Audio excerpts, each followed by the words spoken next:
अस्सलामुअलैकुम everyone, welcome back to my channel. कैसे हैं आप लोग? मैं उम्मीद करती हूँ आप लोग सब ठीक ठाक होंगे। अल्लाह खुश रखे, आबाद रखिए आपके घर में, आपके खानों में, आपके रिस्क में बरकत डाले। आज हम लोग बनाने लगे हैं बहुत ही ज़बरदस्त बीफ का नमकीन गोश्त, जो कि टर्किश नमकीन गोश्त है। बनाना बहुत आसान है और खाने में बहुत ही ज़बरदस्त बनता है। तो वीडियो को लाजमी अंत तक वॉच करना है और जिसने अभी तक चैनल को सब्सक्राइब नहीं किया काइंडली जाके सब्सक्राइब करें, बेल के आइकन को लाजमी प्रेस कर दे ताकि आने वाली हर मज़ेदार सी न्यू वीडियो का नोटिफिकेशन आपको टाइम से मिलता रहे। तो ईद से रिलेटेड आजकल जो वीडियोस मिलेंगी वो आपको मिलेंगी ताकि आपको बेहतरीन से आइडियाज़ मिलता रहे, क्योंकि ईद पे हमारे पास गोश्त बहुत ज़्यादा क्वांटिटी में होता है। तो अगर आपको मेरी वीडियोस पसंद आ रही हो तो काइंडली एक प्यारा सा कमेंट भी ज़रूर कीजिएगा। तो अभी स्टार्ट करते हैं।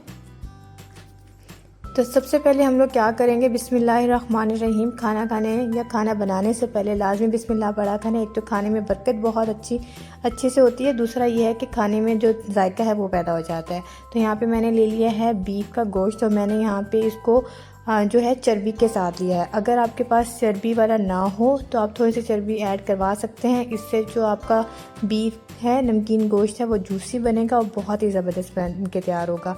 यहाँ पे मैंने ले लिया ऑयल, थोड़ा सा ऑयल लिया। हमने ना ही डीप फ्राई करना है ना ही शैडो फ्राई करना है, बस आपने मीडियम सा तेल ले लेना है और जो गोश्त है उसको 5 से 7 मिनट के लिए अच्छे से भून लेना है ताकि इसकी जो कच्चेपन की स्मेल है वो ख़त्म हो जाए। तो सारा गोश्त ऐड करके हम लोग अच्छे से इसको भून लेंगे।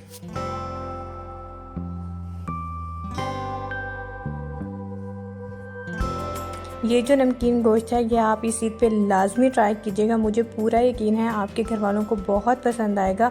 ये थोड़ा डिफरेंट स्टाइल है और ये टर्किश है। टर्किश में इसको ज़्यादा खाया जाता है और आप इस ईद पे अगर आप बनाएंगे तो आप यकीन करें आप घर का मेन कोर्स हो जाएगा। ये बहुत ज़बरदस्त बनता है। आप इसको बना के मेहमानों के सामने सर्व कर सकते हैं।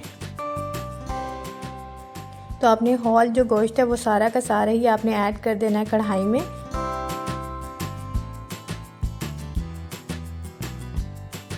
और इसको चम्मच चलाते हुए अच्छे से भून लेना है।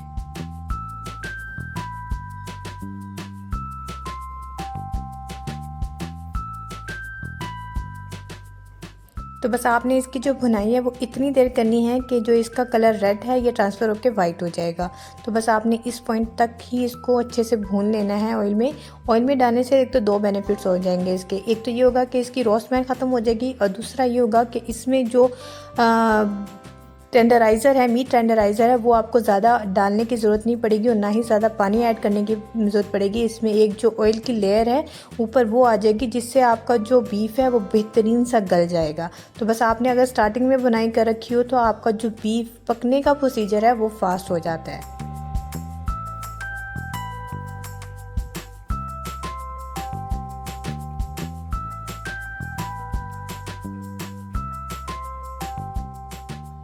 तो यहाँ पे ऐड कर देंगे अकॉर्डिंग टू टेस्ट सॉल्ट।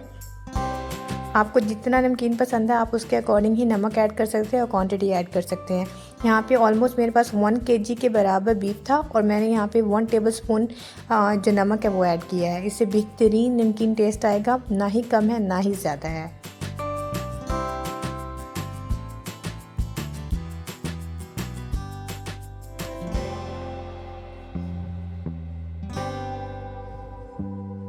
तो यहाँ देखें जो बीफ का कलर है वो काफ़ी हद तक चेंज होना स्टार्ट हो गया है।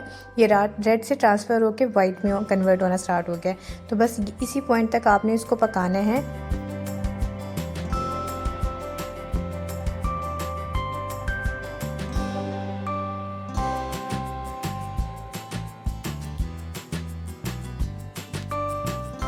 तो अभी हम लोग इसमें क्या करेंगे, इसमें ऐड कर देंगे तकरीबन पानी। तो अब आप ये सोचेंगे कि पानी इसमें कितना ऐड करना है, क्योंकि हम इसमें नमकीन गोश्त बना रहे हैं तो सिर्फ 1 गिलास जितना आपने इसमें पानी ऐड करना है, ज़्यादा पानी ऐड नहीं करना। बस क्योंकि इसकी हमने लेयर्स बनानी थी। एक लेयर हमारी होगी ऑयल की और दूसरी जो लेयर होगी वो हमारा हो जाएगा इसका ढक्कन। अब आपने कवर करके कम से कम 1 से 1.5 घंटा इसको पकाना है कि ये अंदर से बहुत जूसी हो, बहुत सॉफ्ट हो। आप हाथ में लें तो ये टूट रहा हो। तो बस आपने इतना वेट आने तक इसको पकाना है। आप चाहें तो इसको प्रेशर कुकर में बना सकते हैं, लेकिन प्रेशर कुकर में वो ऐसा टेस्ट नहीं आता जो कि कढ़ाई में आता है। तो नमकीन गोश्त कढ़ाई में ज़्यादा अच्छा बनता है। तो तकरीबन यहाँ पे 1.5 घंटा हो गया था इसको पकते हुए। तो इसकी कंडीशन कुछ ऐसी है, जो ऑयल है वो टोटली रिलीज़ हो गया है और पानी भी अच्छे से ड्राई हो गया है और 95% यहाँ पे जो बीफ है वो गल चुका है। तो आप चाहें तो इस पॉइंट पे चेक कर सकते हैं। और अगर आपको नमक जो है वो कम लग रहा हो तो इस पॉइंट पे आप थोड़ा सा नमक ऐड कर सकते हैं। ऑयल में मिल के नमक जो है बैलेंस हो जाएगा। तो अभी मैं आप आगे जाके आपको दिखाऊंगी भी कि जो बोटी है वो कैसे टूट रही है। तो इस पॉइंट पे आपने 1 से 2 मिनट के लिए अच्छे से इसको भून लेना है ऑयल के अंदर ही।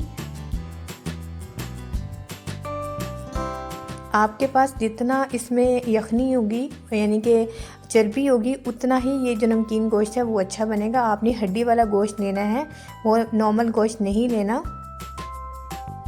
तो यहाँ पे देखें जो गोश्त है वो भी अच्छे से भुन गया था, गर्म था, इसलिए तोड़ने में थोड़ा सा मुश्किल हो रहा था, लेकिन जो बीफ है वो 100% गल चुका है।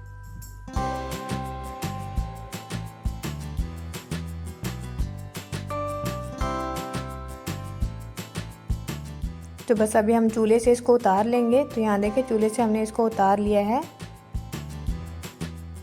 तो हमारा बेहतरीन सा नमकीन गोश्त तैयार है, जो कि बिल्कुल गला हुआ है, हड्डी से बिल्कुल अलग हो रहा है। तो हमने इसको तकरीबन 1.5 घंटा पकाया है ऑलमोस्ट। तो ये आराम से रेडी हो गया है। बस आपने बीच बीच में चम्मच चलाते रहना है ताकि आपका जो गोश्त है वो लगे ना। पहली बात तो ये है, जब आपकी बिल्कुल बिल्कुल लो आंच होगी तो ये बिल्कुल भी नहीं जलेगा, बल्कि बिल्कुल परफेक्ट बन के तैयार होगा। बस आपने लो फ्लेम पे इसको पकाना है। तो अभी डिश आउट कर लेते हैं। तो माशाल्लाह माशाल्लाह हमारा बेहतरीन सा नमकीन गोश्त तैयार है। आपने इसके ऑयल के साथ ही इसको सर्व करना है। ये बहुत ही जूसी है, बहुत ही टेंडर हुआ है और बहुत ही खाने में ज़बरदस्त है। तो मेरे कहने पे एक बार इसको ज़रूर ट्राई करना है। तो अभी हम लोग सारा का सारा डिश आउट कर लेंगे।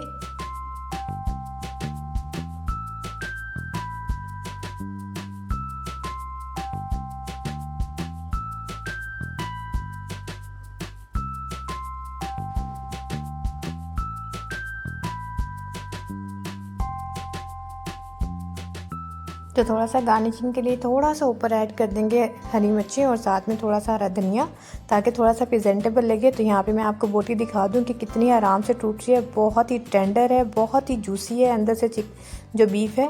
तो आपने ये लाजमी ट्राई करना है और मुझे अपना फीडबैक लाजमी दीजिएगा कि आपका जो नमकीन गोश्त है वो कैसे बना है।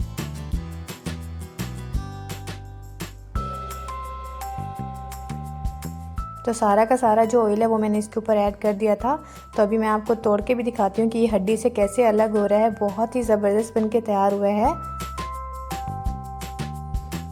तो आई होप आप लोगों को मेरी आज की ये वीडियो बहुत पसंद आई होगी। अगर पसंद आई हो तो please like share and subscribe ज़रूर कर दिया करें।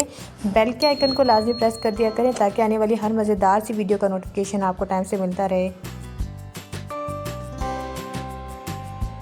तो अपना बहुत सारा ख्याल रखिएगा। मिलते हैं एक नई वीडियो में इंशाल्लाह। अल्लाह हाफ़िज़, बाय बाय।